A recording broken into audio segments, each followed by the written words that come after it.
Buenos días, en el día de hoy les vamos a hablar acerca de la cetoacidosis diabética. Mi grupo está conformado por José Daniel Pérez Oyola, Luisa Fernanda Valencia y mi persona Valentina Brito. La cetoacidosis diabética es una complicación grave de la diabetes que ocurre cuando el organismo produce niveles elevados de cuerpos cetónicos provenientes de la degradación de los lípidos. La cetoacidosis diabética puede ser clasificada según su gravedad, dividiéndose así en leve, moderada y grave según los niveles de pH en sangre y de bicarbonato. El principio bioquímico de la cetoacidosis diabética es que el cuerpo no va a producir insulina, por lo tanto va a ser incapaz de obtener energía a partir de la degradación de la glucosa o de los carbohidratos, por lo que va a recurrir a la degradación de los ácidos grasos.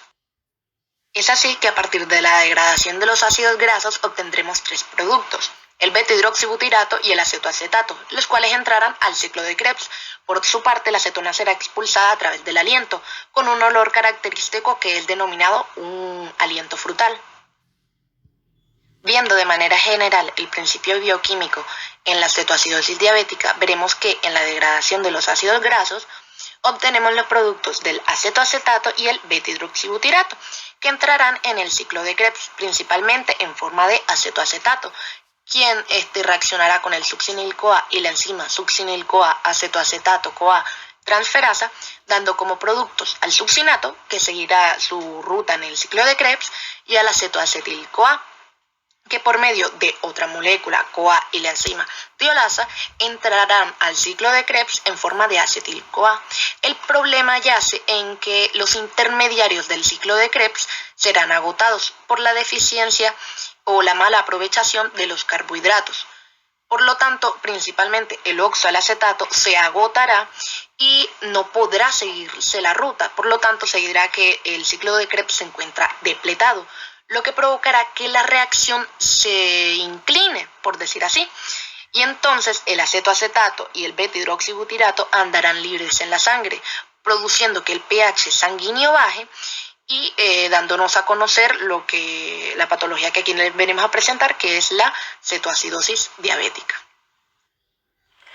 Listo, entonces, si bien no encontramos una correlación directa de la cetoacidosis diabética con temática genética como tal, encontramos estudios que demuestran una relación entre diabetes mellitus tipo 1 y tipo 2, más específicamente con la 1, donde si el padre es diabético y la madre no, uno de cada 17 hijos tendrá la enfermedad. ¿Cuál enfermedad? Diabetes mellitus tipo 1. Pero cuando la madre es la diabética y el padre no lo es, vemos una variabilidad en cuanto a la edad de la madre, donde si antes de los 25 años se presenta el parto, 25 años de la madre, uno de cada 25 hijos será diabético. Y después de los 25 años, uno de cada 100 hijos será diabético, para diabetes mellitus tipo 1. Y si de la pareja ambos son diabéticos, uno de cada 10 hijos y uno de cada 4 serán diabéticos. En el caso de la diabetes mellitus tipo 2, si alguno de los padres es diabético, uno de cada 7 hijos lo será. Si su diagnóstico en el padre es antes de los 50 años, si el diagnóstico es después de los 50 años, uno de cada 13 hijos presentará la enfermedad o es propenso a presentar la enfermedad. En el caso de que ambos, padre y madre, sean diabéticos y padezcan diabetes mellitus tipo 2, va a presentarse un predominio de uno de cada 2 hijos, o sea, el 50% de su herencia es propensa a tener diabetes mellitus tipo 2. Pero bueno, ¿qué es lo importante de esto con la cetoacidosis diabética? Resulta que la población más propensa a tener cetoacidosis diabética son los diabéticos tipo 1. Y que más allá de esto, las personas que presentan de bajos recursos, que tienen poco acceso a la salud y a sus controles en cuanto a la diabetes, presentan un mayor factor de riesgo para el padecimiento de la enfermedad. Entonces, esto es importante porque nos hace pensar que su componente genético está ligado directamente con la patología de la diabetes mellitus tipo 1.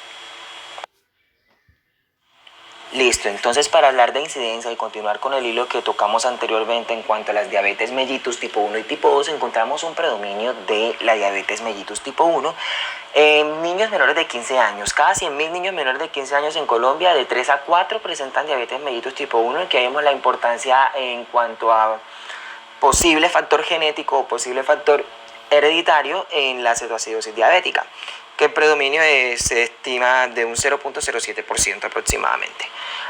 Y la prevalencia de la diabetes mellitus tipo 2 es aproximadamente de 7.4% en hombres y de 8.7% en mujeres mayores de 30 años, donde vemos que se marca significativamente la alta edad de la madre o la alta edad de la mujer. Entonces, tocando ya como tal lo que es la incidencia de la cetoacidosis diabética, encontramos que se estima en una tasa de incidencia de 4.6 a 8 casos por cada 1.000 personas diabéticas al año. 1.000 personas diabéticas al año, ¿por qué? Porque ahí vemos que como tal vemos una correlación directa entre la diabetes mellitus tipo 1 y la tipo 2 con esta patología. Cabe destacar que ciertos factores de riesgo son, como dijimos anteriormente, personas de escasos recursos, personas de razas negras, y podemos encontrar otro factor importante que puede ser climas fríos, donde es más propenso a desarrollar algún tipo de las diabetes anteriormente mencionadas, principalmente la diabetes mellitus tipo 1. En cuanto a las afectaciones a nivel bioquímico, que son enfermedades o alteraciones relacionadas, vamos a encontrar un patrón clásico de acidosis metabólica con aumento de los aniones GAP, que va a pertenecer al grupito un poquito más grande, que van a ser las consecuencias sobre este equilibrio ácido-base que se encuentra dentro del cuerpo. Hablamos un poquito de los cetoácidos, que son básicamente ácidos orgánicos que tienen un grupo funcional cetona y un grupo carboxilo. Estos se encuentran en el líquido extracelular y son titulados por el bicarbonato y otros buffers corporales, en los cuales no entraremos en mucho detalle. Este proceso resulta de un incremento de los aniones no medidos, que son también los que conocemos como los aniones GAP, a una disminución del bicarbonato. ¿Qué quiere decir esto? Que la misma cantidad de aniones GAP que van a aumentar sobre sus valores normales va a significar o va a dar el mismo valor aproximado de un decremento de los valores de bicarbonato. Por la misma cantidad de aniones GAP que aumente, va a ser la misma cantidad de bicarbonato que disminuya, generando así un desequilibrio con una tendencia a la acidosis dentro del cuerpo, más exactamente en el medio extracelular. Continuando con las afectaciones a nivel bioquímico, nos encontramos con la acidosis metabólica hiperclorémica, que va a tener una relación directa con su trastorno puro base, que sería básicamente lo que es la acidosis metabólica. Esta acidosis metabólica hiperclorémica es importante dentro de la cetoacidosis porque, si bien nos damos cuenta, se da por un descenso de los niveles de bicarbonato, como se dio anteriormente en lo que eran los aniones GAP, a diferencia de que anteriormente era por un incremento de los aniones GAP, y aquí este descenso del bicarbonato se va a presentar por una diarrea intensa dentro del paciente. Enumeramos también unos hallazgos vinculados a la presencia de este patrón de acidosis metabólica hiperclorémica y cetoacidosis diabética, donde encontramos un leve déficit del volumen de líquido extracelular, una leve disminución en la función renal y una ausencia en la pérdida de fluidos extracelulares. Además de eso, un adecuado ingreso de líquido. Y en cuanto a lo que hablamos sobre exámenes de laboratorio antes del tratamiento, encontramos que los hematocritos, la hemoglobina, proteína sérica, urea, creatinina y ácido úrico van a estar dentro de los valores normales o un tanto disminuidos. Dentro de los valores normales porque estamos excretando directamente, porque nuestro paciente está excretando directamente lo que es el bicarbonato como tal. Pero podemos encontrarlos un tanto disminuidos porque dentro de estas excretas podemos encontrar alguno de estos componentes. En la regulación de la glucemia van a intervenir un grupo de hormonas hiperglucemiantes o contrarreguladoras, que podrían ser ya sea de acción rápida, como la adrenalina y el glucagón, o de acción lenta, como los glucocorticoides, la prolactina y la tiroxina. El aumento de estas hormonas tiene un rol muy importante en la fisiopatología de la cetoacidosis diabética, que es conocida por sus siglas CAD, y en el estado hiperosmolar no cetósico, conocido por sus siglas como EHNC. Ahora, en la CAD predomina el déficit de insulina, y en el EHNC el incremento de las hormonas contrarreguladoras.